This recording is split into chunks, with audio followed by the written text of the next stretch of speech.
Assalamualaikum, selamat datang di channel Sunanda Official.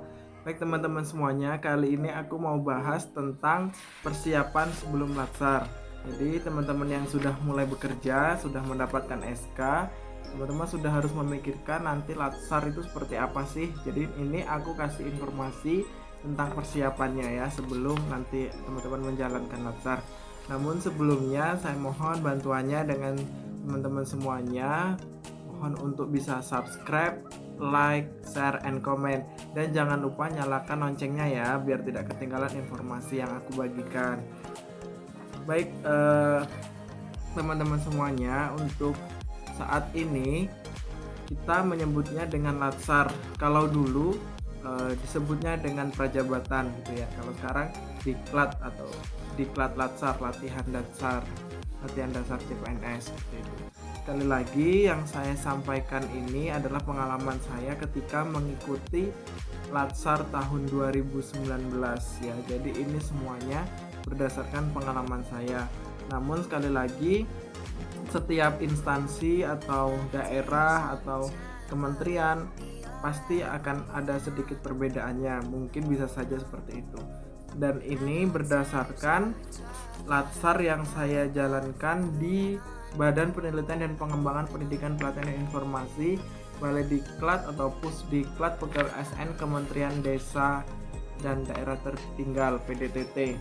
Jadi Kabupaten Mukomuko atau tempat saya bekerja saat ini dulu bekerja sama dengan Kementerian Desa, sehingga latsarnya dilaksanakan di Kementerian Desa. Baik, kembali lagi ke topik utama, yakni kita membahas apa sih yang perlu disiapkan oleh teman-teman semuanya untuk menjalankan latsar. Jadi setelah teman-teman semuanya menerima SK CPNS dan sudah mulai bekerja, nanti teman-teman mungkin sudah tidak asing lagi dengan kata-kata latsar, karena itu wajib syaratnya untuk teman-teman nanti diangkat menjadi PNS atau full 100%. Dan ini pengalaman saya waktu itu, saya setelah kurang lebih 6-7 bulan bekerja baru ada surat panggilan untuk melaksanakan latsar. Jadi saya mulai bekerja Maret dan ada surat panggilannya itu di bulan September. Dan ini berbeda setiap daerah atau setiap lembaga, tergantung daerah masing-masing ya, atau lembaga masing-masing. Contoh kawan yang ada di Jawa waktu itu ya, itu baru 3 minggu bekerja, belum ada 1 bulan sudah ada pemanggilan untuk melaksanakan latsar. Jadi semuanya berbeda-beda, tidak menjadi patokan.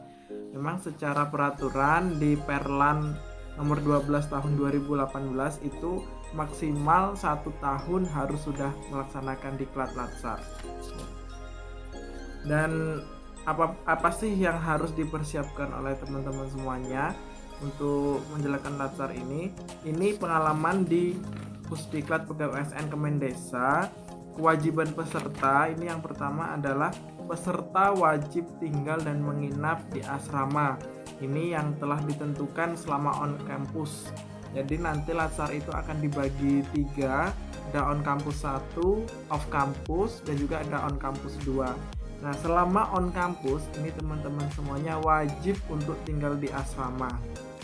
Selanjutnya ini yang kedua, peserta membawa pas foto berwarna ukuran 4x6 sebanyak 4 lembar.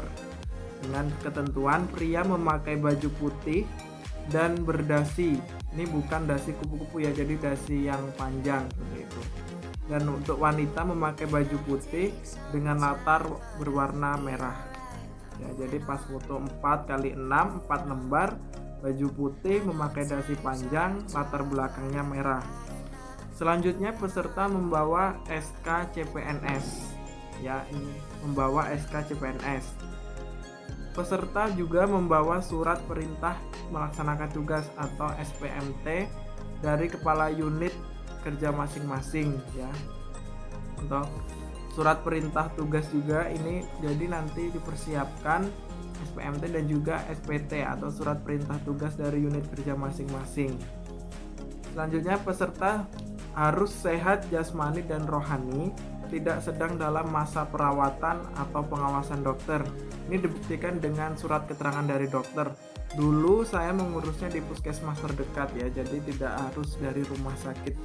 Di situ kami kurang lebih 15.000 lah habisnya, jadi tidak terlalu banyak untuk surat kesehatan ini.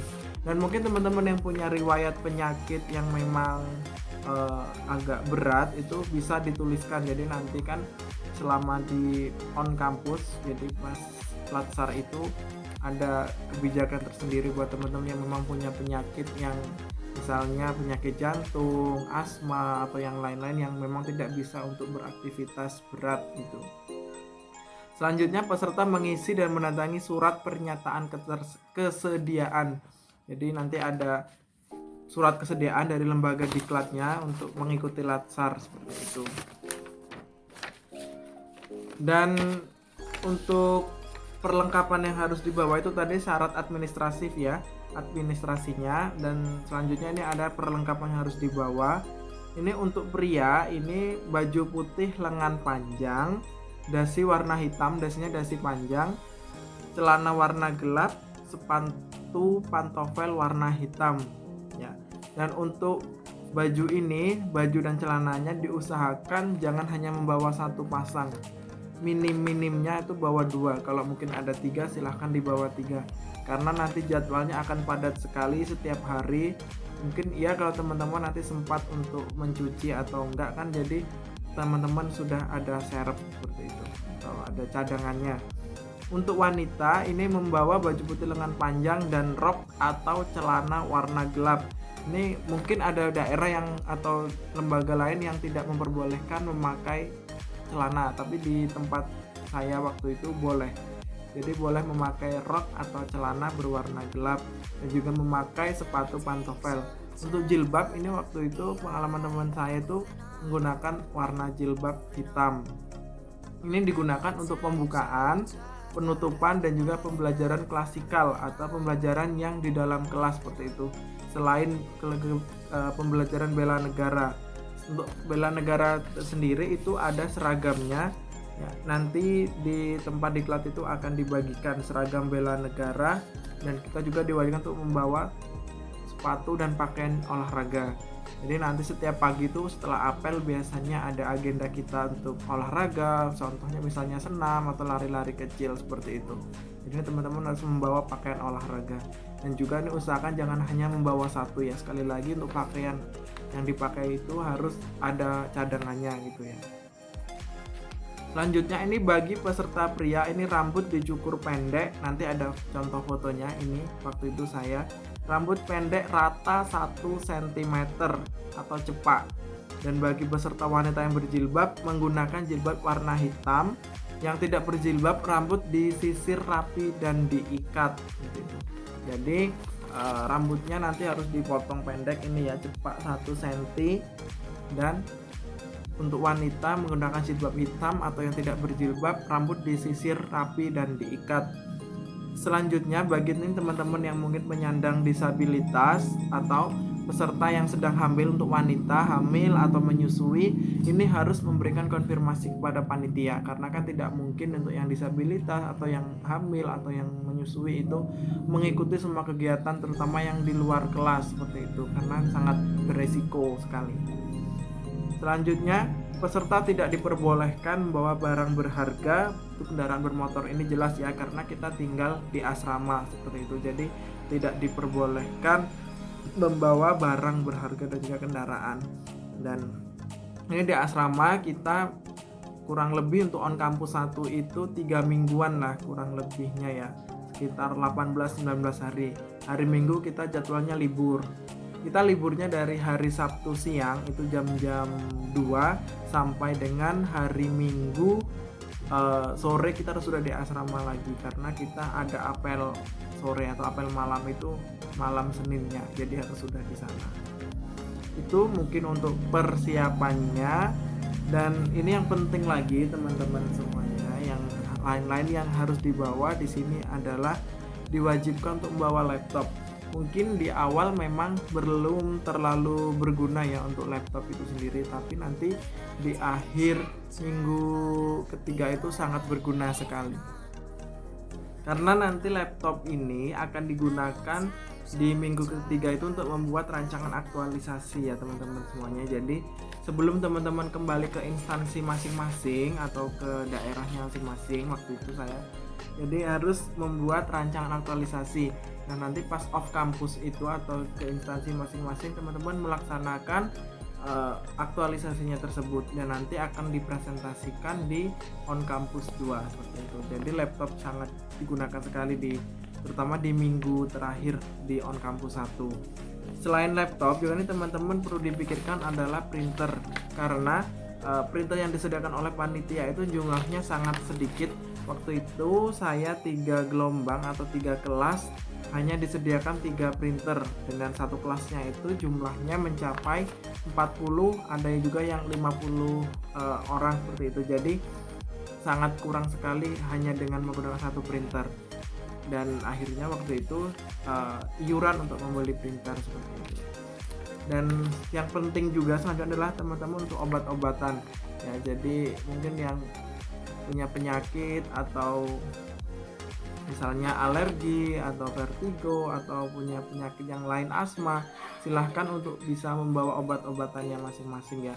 Mungkin di sana juga fasilitas kesehatannya kan sangat mungkin kurang, tidak semuanya lengkap. Jadi untuk antisipasi teman-teman membawa peralatan atau obat-obatan sendiri. Dan yang perlu diingat selama menjalankan latsar ini, yang harus disiapkan adalah mental dan juga fisik teman-teman semuanya ya, baik itu karena kegiatannya akan sangat padat dari pagi subuh sampai dengan malam jam-jam 8 itu ya. Jadi semuanya full kegiatan kita selama 3 minggu di tempat diklat itu. Jadi terutama fisik teman-teman harus sangat kuat, apalagi di minggu pertama itu kita ada agendanya bela negara, jadi semuanya banyak menguras fisik ya. Jadi persiapkan dari sekarang mumpung teman-teman baru masuk untuk melaksanakan latsar. Mungkin sekian dulu untuk persiapan latsar video kali ini, dan kita akan sambung di video selanjutnya. Dan mungkin teman-teman bisa komen yang masih banyak pertanyaan tentang latsar ini, terutama para pejuang LIP yang baru menerima SK. Silahkan mampir komen di sini. Tapi sebelumnya jangan lupa untuk subscribe, like, share, and comment. Dan video selanjutnya kita akan bahas tentang selama latsar itu ngapain aja sih, apa yang dilakukan pas latsar gitu, atau kegiatan di latsar itu apa aja, nanti akan saya share di video selanjutnya ya. Tetap dukung channel ini. Terima kasih semuanya telah menonton. Assalamualaikum.